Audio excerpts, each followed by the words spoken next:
Nasceu em uma vida de poder, dinheiro e perigo. Filho de um temido líder do cartel, sobrinho do sicário mais violento da organização e namorado da filha de um chefão do narcotráfico. Quando a maioria das crianças fazia a lição de casa, Raul já estava aprendendo a matar.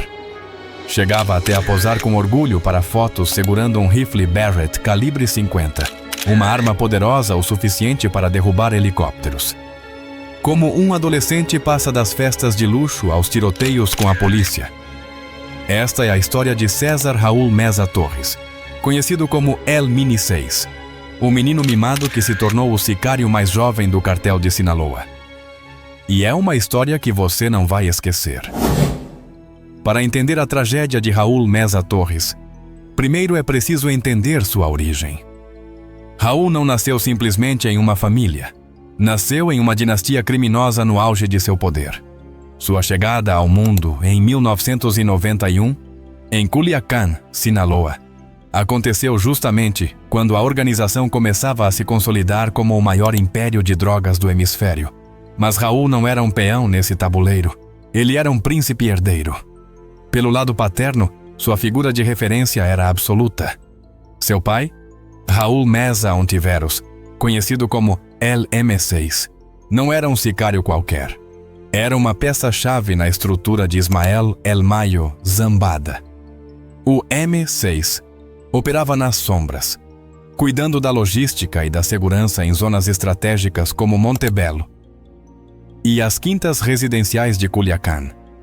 Crescer sob o teto do M6 significava crescer cercado por homens armados que obedeciam a cada ordem sem questionar, normalizando desde a infância que o poder se exercia com chumbo e dinheiro. No entanto, foi pelo lado materno que a herança de Raul se tornou verdadeiramente temível. Sua mãe, Aida Torres Félix, lhe transmitiu o sangue de um dos clãs mais sanguinários da história do México, os Torres Félix. Seus tios não eram homens de negócios, eram máquinas de guerra.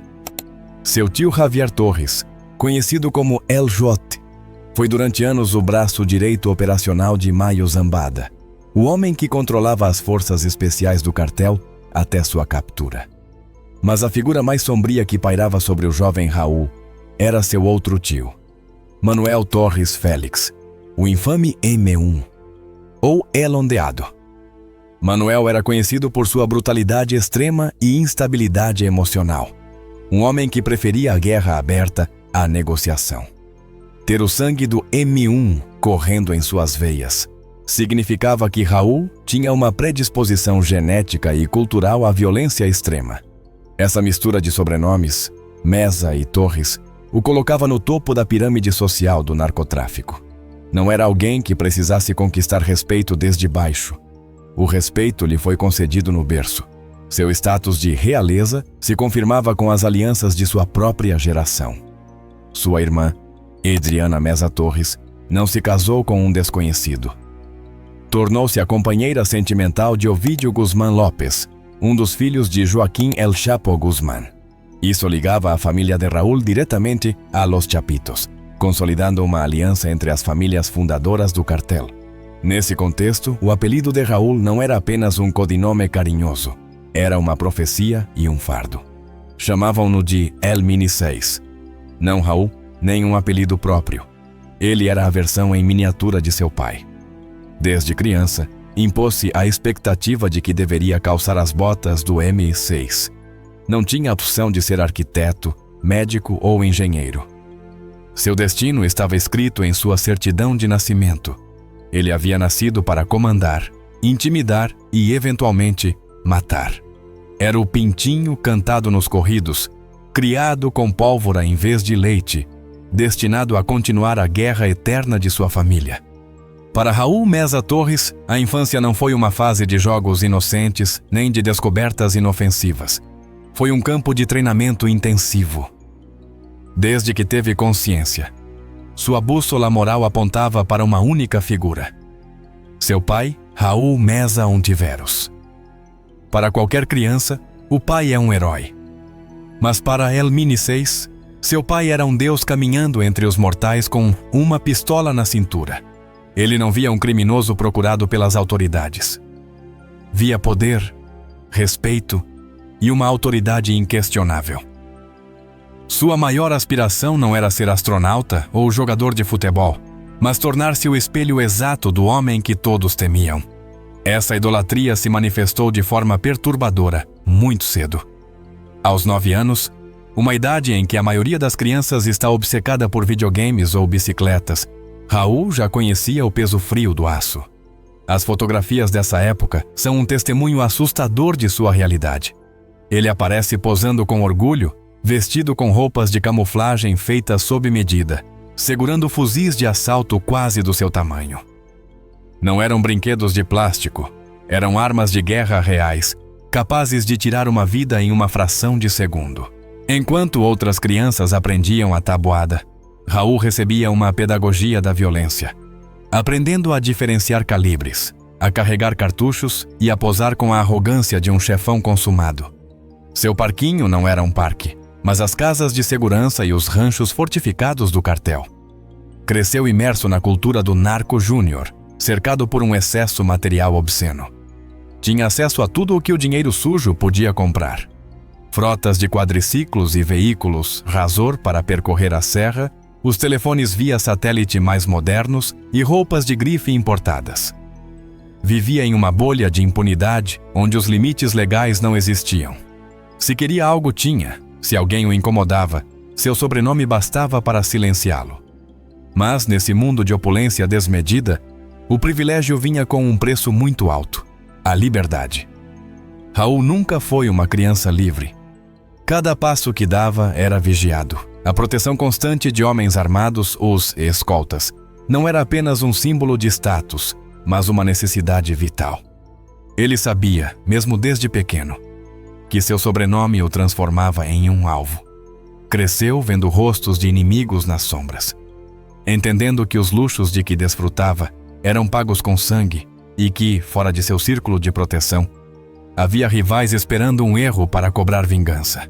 Essa gaiola de ouro e chumbo forjou seu caráter, eliminando qualquer traço de medo normal e substituindo-o por uma temeridade que, anos depois, lhe custaria a vida. O calendário marcava março de 2007, quando a bolha de invencibilidade que cercava Raul estourou em 1000 pedaços. Até então, violento tento, a violência era algo que ele infligia ou celebrava, mas nunca algo que sofresse na própria pele. No entanto, a guerra do narcotráfico não respeita linhagens. Seu pai, Raul Meza Ontiveros, o intocável M6, encontrou seu fim em uma chuva de balas. As versões sobre sua morte variaram. Algumas falavam de uma traição, outras de um confronto brutal com as autoridades. Mas o resultado foi o mesmo. O pilar que sustentava o mundo do jovem Raul havia desmoronado. Aos 15 anos, Raul se encontrou em uma encruzilhada existencial que definiria o resto de sua curta vida. Com a imensa fortuna que seu pai havia acumulado, tinha uma saída fácil. Poderia ter pegado o dinheiro, fugido para outro país, mudado de identidade e vivido uma vida de luxo anônimo, longe das balas. Ninguém o teria culpado por escolher sobreviver. Mas o sangue dos Torres e dos Meza não conhece retiradas. Longe de assustá-lo, a imagem do pai abatido injetou em suas veias um veneno de rancor e uma sede de vingança que acelerou sua maturidade de forma antinatural. A dor não o quebrou, cristalizou-o em algo muito mais duro e perigoso. O momento definitivo dessa metamorfose ocorreu durante o funeral. Não foi uma cerimônia de choro silencioso, mas uma despedida digna de um general caído, cercada por homens armados, bandas de música e o peso pesado da cúpula do cartel de Sinaloa. Foi ali, entre o cheiro de pólvora e coroas de flores, que soou o narcocorrido que selaria seu destino. A letra, interpretada com fervor, ressoou como uma sentença bíblica para os presentes. Morreu o galo de briga, mas deixou um pintinho. Vou descansar. Deixo o Raulito encarregado. Na complexa semiótica da narcocultura, aquilo não era simplesmente uma canção para consolar um órfão. Era um decreto público, um testamento oral validado pela organização. Ao chamá-lo de Pintinho, e deixá-lo encarregado, o corrido estava transferindo a ele a responsabilidade do império, as dívidas de sangue e o respeito que seu pai havia construído. Raul não levou essas palavras de forma leviana, abraçou-as como um mandato divino. Naquele instante, deixou de ser o adolescente que brincava de guerra para se tornar um combatente real. Sentiu que tinha a obrigação moral de preencher o vazio deixado pelo M6. Assumiu que a liderança não era uma opção, mas seu direito de nascimento e seu dever filial. Aquela estrofe musical foi o ponto de não retorno. Raul decidiu que se o mundo havia tirado seu pai, ele tiraria a paz do mundo. Já não era um menino rico. Agora era o herdeiro de uma guerra, disposto a provar que o pintinho tinha as mesmas esporas afiadas que o galo que o gerou. A consolidação de Raul como o novo príncipe do submundo não aconteceu apenas nos campos de batalha, mas no topo da hierarquia social de Sinaloa. Pouco tempo depois de assumir o comando, formalizou uma relação que o blindaria com uma armadura de intocabilidade. Começou a se relacionar com Teresita Zambada Niebla. Ela não era uma garota qualquer. Era filha de Ismael El Mayo Zambada, o patriarca absoluto do cartel. Para um adolescente naquele mundo, ter a princesa do chefão máximo como namorada era o símbolo definitivo de status. Não se tratava apenas de romance. Era uma aliança tácita que gritava aos quatro ventos que Raul Meza Torres sentava-se à mesma mesa que os donos do México. Aos 15 anos, a vida de Raul já não tinha volta. Ele havia deixado de ser um espectador para se tornar um protagonista ativo do crime organizado. Já não brincava de soldados, agora patrulhava Culiacán. Os moradores começaram a ver as caravanas de caminhonetes de luxo e a sussurrar com uma mistura de medo e admiração: "Lá vai o El Mini 6". Seu apelido passou a ter peso próprio nas ruas. Sabia-se que o menino sicário não tinha freio, e essa reputação de periculosidade precoce era algo que Raul cultivava com orgulho. Mas o que realmente distinguiu El Mini 6 da geração de seu pai foi sua necessidade de exibicionismo. Enquanto os velhos chefões valorizavam o anonimato e operar nas sombras, Raul pertencia a uma nova estirpe, os Narco Júniors. Ele queria que o mundo o visse. Quebrou a regra de ouro da discrição e levou sua vida criminosa para o palco digital. Em uma época em que plataformas como Metroflog e os primórdios do Facebook dominavam a internet, Raul tornou-se uma celebridade viral do submundo.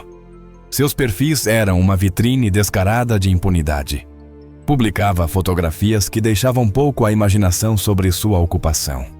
Em uma das imagens mais infames que circularam pela rede, o adolescente aparece encarando a câmera de forma desafiadora, vestido com equipamento tático militar completo da cabeça aos pés, com um fuzil de assalto, AK-47, o famoso chifre de bode, cruzado no peito.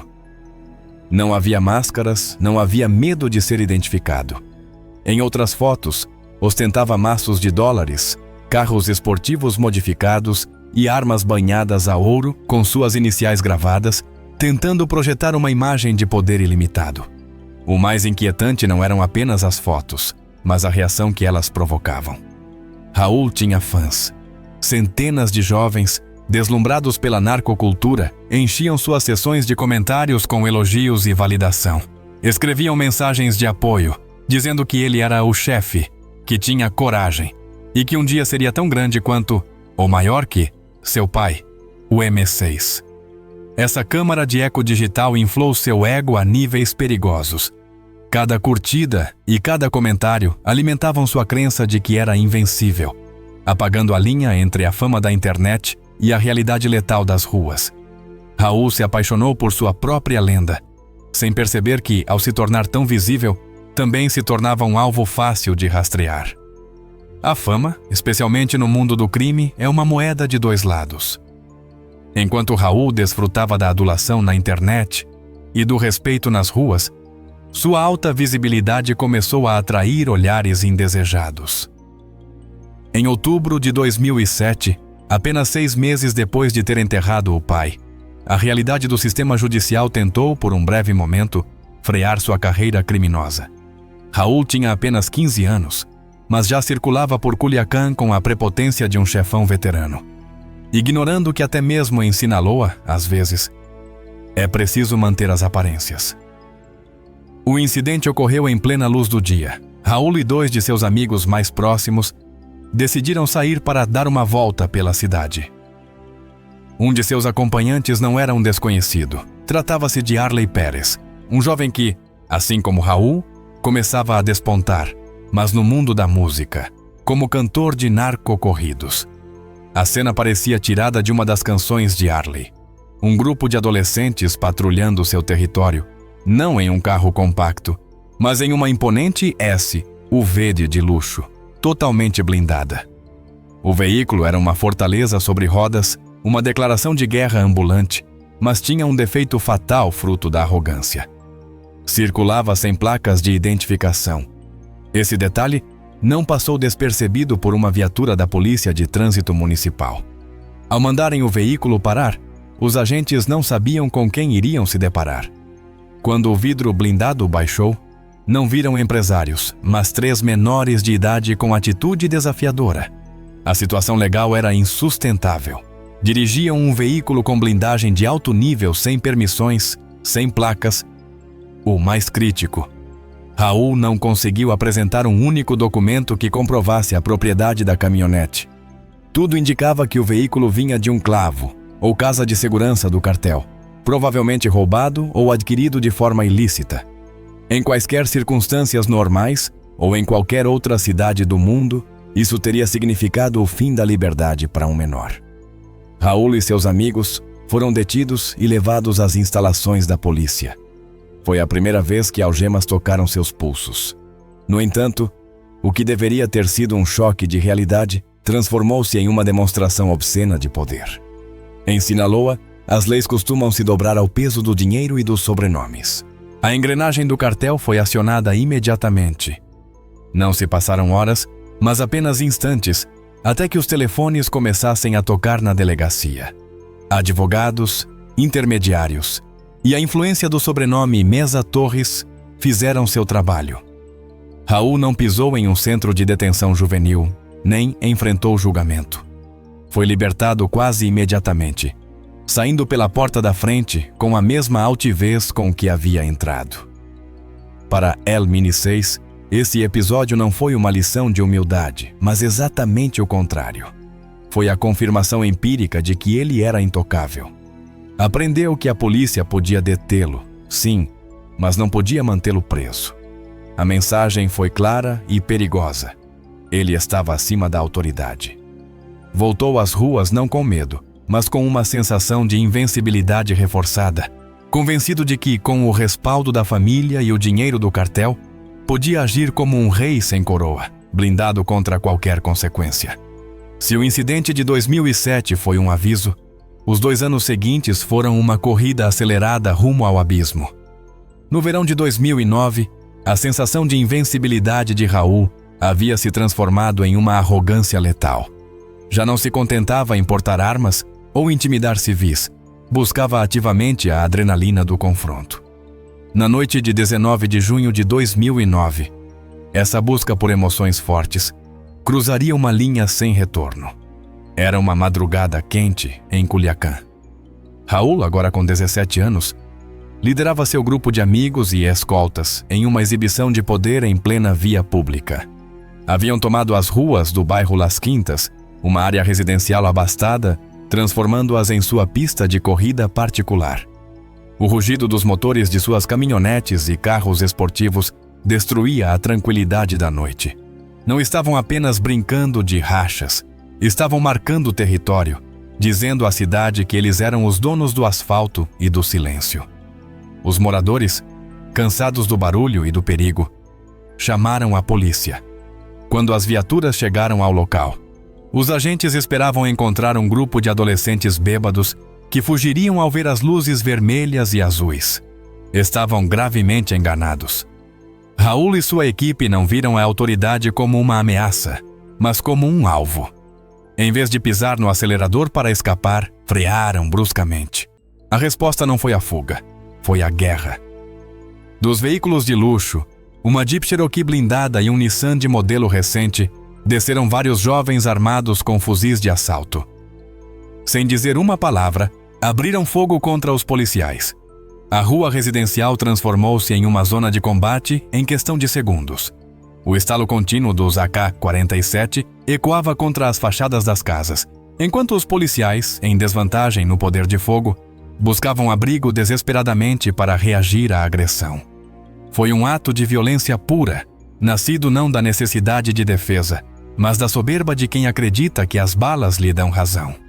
Em meio ao caos e à confusão do tiroteio, os atacantes conseguiram recuar e fugir amparados pela escuridão, deixando para trás uma trilha de cartuchos deflagrados e cheiro de pólvora. No entanto, na fuga precipitada, cometeram um erro de novatos que custaria muito caro a El-Mini 6. Abandonaram a Jeep Cherokee na cena do crime. Quando os peritos e investigadores se aproximaram do veículo crivado de balas, encontraram uma mina de ouro forense. O interior da caminhonete era um arsenal.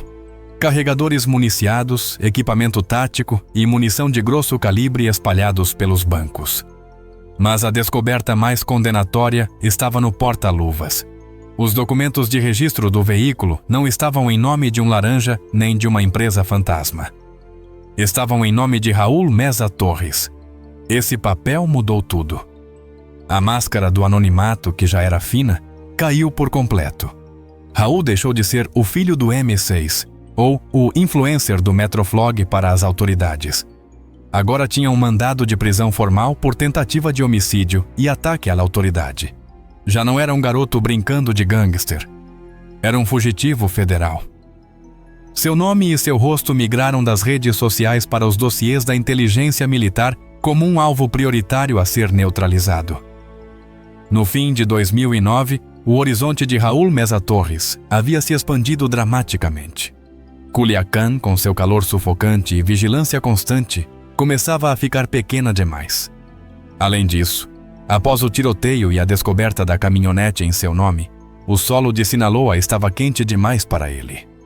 Foi então que se tomou a decisão estratégica de transferi-lo para um novo cenário, aquele que representava o próximo nível na hierarquia criminosa, o estado de Jalisco.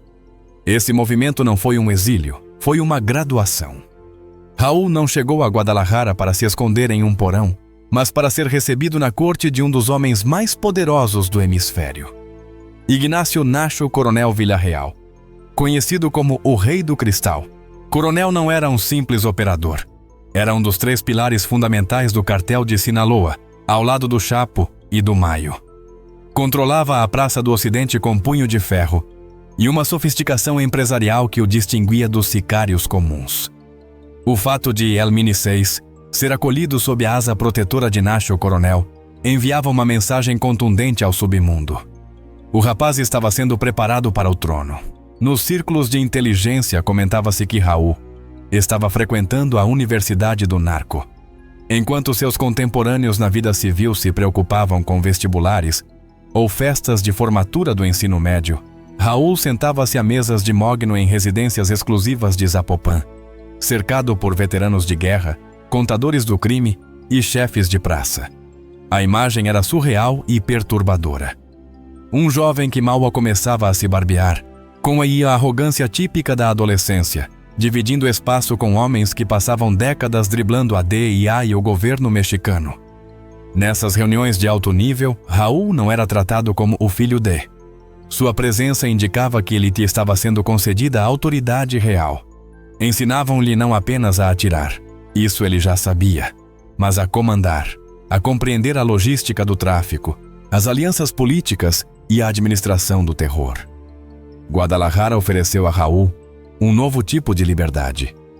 Longe da vigilância direta da mãe ou dos tios em Sinaloa, e empoderado pela confiança de Coronel, El-Mini 6 sentiu que havia chegado ao topo. Circulava pela metrópole tapatia com uma frota de segurança, frequentando os clubes mais exclusivos e vivendo uma vida de excessos que poucos adultos poderiam bancar. Mas essa validação pela cúpula do cartel era uma faca de 2 gumes. Ao ser tratado como um homem feito e ao ser introduzido no círculo íntimo de Nacho Coronel, Raul terminou de se convencer de sua própria imortalidade. Acreditou estar pronto para operar sem supervisão, em uma cidade que, embora parecesse tranquila, estava cheia de olhos atentos e armadilhas mortais. Sua ascensão foi meteórica, mas o colocou em uma posição em que os erros já não eram pagos com prisões ou multas, e sim com a vida. Em abril de 2010, Raul Meza Torres havia cruzado o limiar da maioridade legal, completando 18 anos, mas em termos de experiência criminosa já era um veterano endurecido. Em Zapopan, Jalisco, sentia-se intocável. A proteção de Nacho Coronel e a reputação de seu sobrenome lhe davam uma falsa sensação de segurança absoluta. No entanto, o destino tem uma forma cruel de cobrar as dívidas, e para El Mini 6, a conta final chegou na escuridão da madrugada de 25 de abril. O relógio marcava pouco depois das 3 horas. As ruas do bairro Las Águilas estavam desertas e silenciosas, uma calma que logo seria destruída. Raul dirigia uma caminhonete Dodge Ram branca, acompanhado de seu amigo e cúmplice, Fidel Rojas Félix, de 22 anos. Não estavam em uma missão de alto risco nem transportando um carregamento milionário. Apenas patrulhavam à noite, embriagados de juventude e poder. Foi então que uma viatura da Polícia Municipal de Zapopan, em ronda de rotina, notou a caminhonete trafegando de maneira errática e suspeita. Os policiais acionaram a sirene e as luzes vermelhas e azuis inundaram a cabine da Ram. Naquele instante, Raul teve uma última chance de sobreviver. Poderia ter acelerado e fugido, confiando na potência do motor. Ou poderia ter se rendido e deixado que os advogados do cartel resolvessem o problema na manhã seguinte. Mas a arrogância que cultivara por anos tomou o volante. Em vez de parar submissamente, Raul freou bruscamente e, junto com Fidel, desceu do veículo. Não desceram com as mãos para o alto. Desceram empunhando pistolas desafiadores, zombando da autoridade. Raul segurava sua preferida, uma Colt Commander calibre 9mm, enquanto Fidel portava uma .38 Super. Gritaram insultos, dispararam para o alto e provocaram os policiais, esperando que o medo paralisasse os agentes ao perceberem que não se tratava de cidadãos comuns. O policial Jaime Vicente Morales Domingues se aproximou tentando controlar a situação, mas deu de cara com a fúria de um narco júnior que não conhecia o significado da palavra não. Em uma fração de segundo carregada de pura adrenalina, Raul tomou sua decisão fatal. Sem hesitar, apontou diretamente para a cabeça do policial Morales e puxou o gatilho. O disparo foi certeiro e brutal. O agente caiu fulminado no mesmo instante, morto no cumprimento do dever. Raul havia cometido um assassinato a sangue frio diante de uma testemunha armada. Acreditou que tinha vencido, que o terror faria o companheiro de Morales fugir. Estava enganado. O segundo policial, José Luiz Monroy, viu seu colega cair e, em milésimos de segundo, seu instinto de sobrevivência e seu treinamento policial entraram em ação. Não houve hesitação, não houve medo, apenas reação. Enquanto Raul tentava girar a arma em sua direção, Monroy abriu fogo. O confronto foi ensurdecedor, porém breve. As balas do policial Monroy encontraram o alvo, atravessando o corpo do jovem sicário. Raul, que havia posado com armas de guerra e sonhado em ser uma lenda invencível, desabou sobre o asfalto de Zapopan, sangrando e derrotado por um policial municipal que se recusou a ser mais uma vítima. A invencibilidade do Mini 6 evaporou no ar frio da madrugada, provando que, no fim, as balas não respeitam sobrenomes, nem corridos.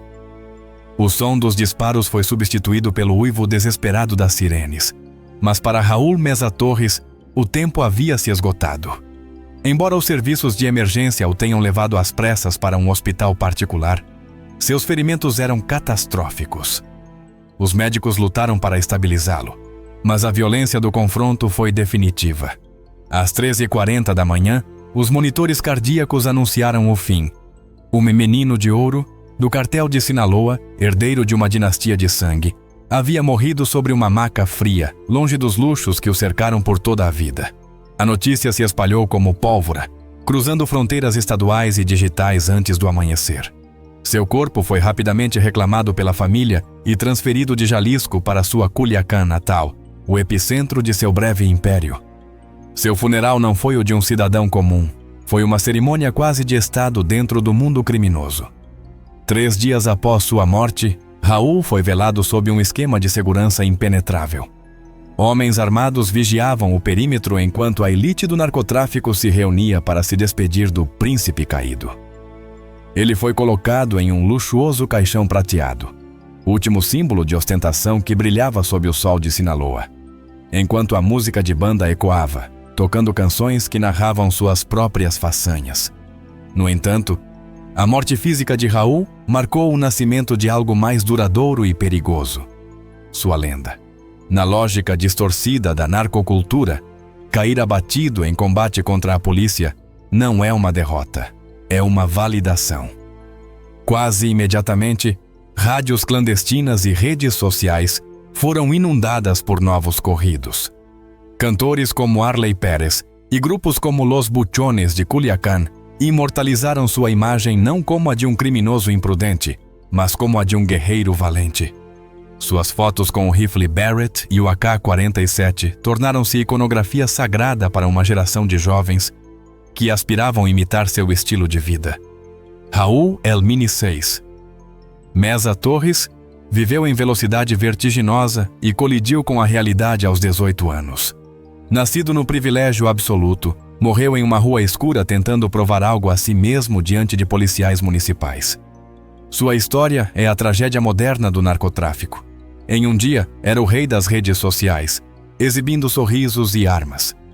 No seguinte, era apenas um corpo em um caixão de prata, lembrando-nos de que, nesse jogo, a fama é eterna, mas a vida é emprestada. Inscreva-se em nosso canal para continuar explorando as histórias ocultas por trás do poder. Histórias reais contadas sem filtro, porque aquilo que você não vê também controla o mundo. Até breve.